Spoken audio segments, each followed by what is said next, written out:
Good morning, Ian Crouch with your 8:30 Hunter News update. Things are slowly returning to normal following 2 weeks of floods across the Hunter. Passenger services have resumed on the Hunter rail line between Newcastle Interchange, Scone and Dungog. The New England Highway is reopened through Maitland, along with Tomago Road between Graham Drive and Masonite Road. However, Cessnock Road is still shut at Testers Hollow.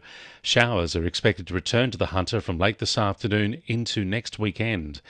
Stockton residents have turned out in droves for a mass rally along the breakwall as work toward replenishing sand at their local beach goes at a snail's pace.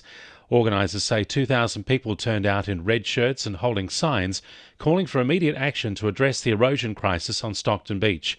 Despite approval being granted for offshore sand mining months ago, action has stalled over whether the government or council should take charge of applying for the necessary mining licence.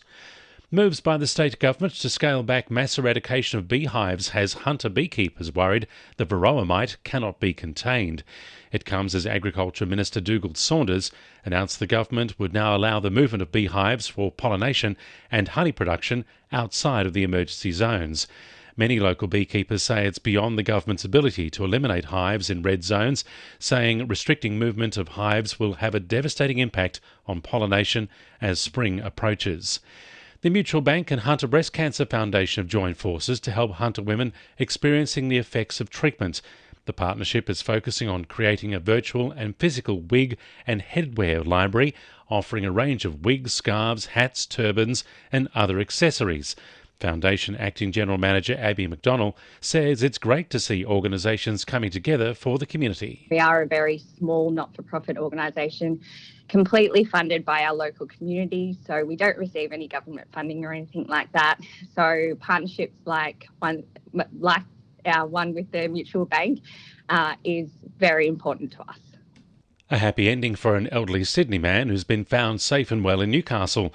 91-year-old Alan Scott was last seen at Hunters Hill yesterday afternoon, and a large search was launched amid fears for his welfare because he lives with dementia. Following inquiries and a public appeal for information, Mr Scott was found at Newcastle railway station at about 1 o'clock this morning, more than 160 kilometres from home. Lake Macquarie Council is offering commissions for artists interested in a pair of construction projects. Local artists would be offered between $25,000 and $50,000 to create large-scale pieces for either the Sugar Valley Library or Windale Hub projects. Mayor Kay Fraser says it's an opportunity to shape the future of the city through art. So it's just, and with the Living Smart Festival, again, we're seeking design proposals for temporary art installations to be included, because the Living Smart Festival is coming up on the 23rd and 25th of September, and there's opportunities for artists to be involved in that as well. So very exciting. 2NURFM Sport. The Knights could be looking at the NRL's wooden spoon after their 42-12 loss to Manly at Brookvale on the weekend. Poised in 13th on the ladder with only 5 wins, the finals are unlikely, even if they manage to win all of their remaining fixtures. Fullback Kalen Ponga says there's a number of things his side can do to progress across the park. As a spine, we can be better. Obviously, it's our first game together as a full spine. Still working together. Milf, obviously, still figuring out his game.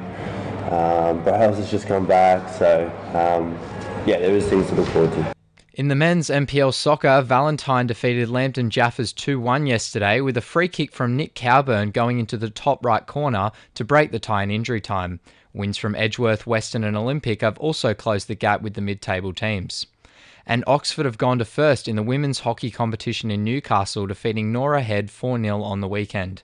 That's sport. I'm Jordan Regnis. And the winning numbers in Weekend Lotto are 8, 11, 19, 23, 35 and 37, and the supplementaries are 34 and 42. And now you're up to date with the latest 2NURFM Hunter News.